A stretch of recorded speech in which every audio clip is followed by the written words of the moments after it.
it's such an important point that you made, is that, the last run was so fast and furious and was about thinning out, job descriptions as much as you can, just because you had to try to push as many loans through the pipeline. And then you have poorly trained people. So tell us more about that.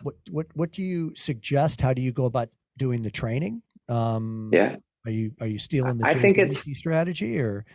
yeah, I mean, so there's a couple of pieces to this that I want to touch on. I think one is everything that you said is spot on, and it is conversations that I've had with my people. In addition to that, what it really does is it gives me a mindset to not just look at what this moment is in time, where everybody can cross train and do some different jobs. It really tries to give me a better playbook so that when it does come back and we do grow again, that I'm growing much more efficiently and much more intelligently without wasting resources, right? I remember being in the midst of this giant refi run, and corporately we're adding people that we barely even know, that we barely even interview, because we just need a body to process a loan and get it out. And I will tell you, one of the more recent days when we had to do a larger scale layoff was the hardest day of my career, and I will never forget it. And there was a lot of responsibility that I felt to that, of going, I can't grow like this again, so that I don't have to do this if it ever comes back. So take the lessons that we learned from what the pain is in this market and don't repeat it the next run. During this market, what I'm focusing in on with my team is going, how can they be more well-rounded, and how can we all cover for each other so that we can always have an insulated tribe? Because the way I treat my team is like they're family members to me, and they're not actual family, but they are to me. So I want to make sure that these guys are as rock solid as possible. And what inevitably is starting to happen is there are other originators that may have lost their support staff who are now coming to work with my team because they know that they're solid and that they know their range is much greater.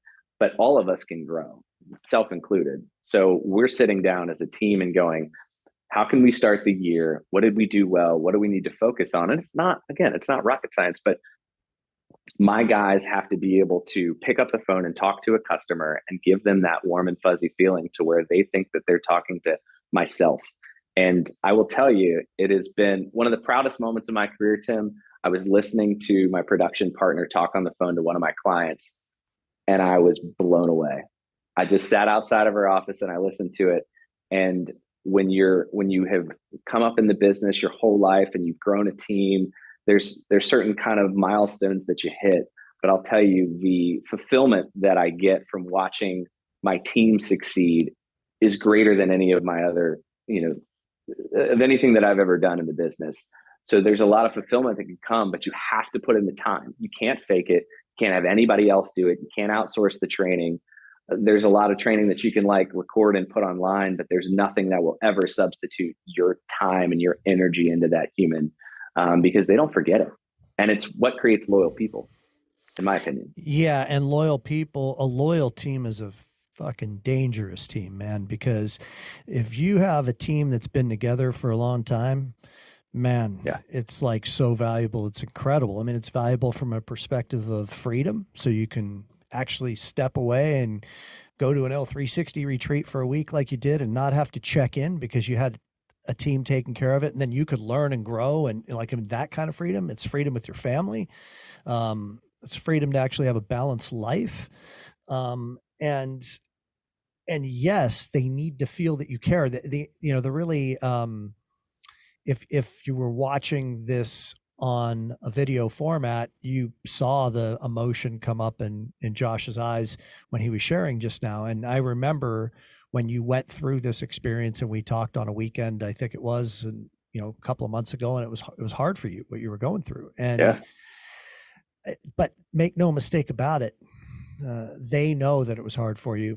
And they know that you cared about them. And that's what great leadership is. A great leader cares about his people or her people. And it is painful when you care that much, but at the same time, that's why you have great team members, because you do care. For sure.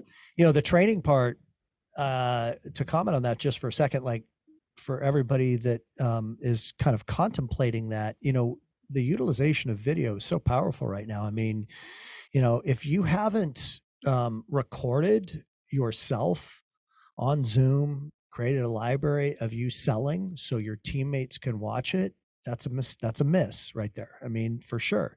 If you haven't had your processor recording important things that he or she does when they're processing a file, for your processing assistant or transaction coordinator or somebody in the future, that's a miss. You definitely need to be doing that. You should have a library of videos of, and I got this idea from Jay Dacey. I mean, from talking to him in a coaching session, and I was like, that's brilliant what he's doing. His team is just recording themselves working, but putting a little time into it to make it, to make it dynamic.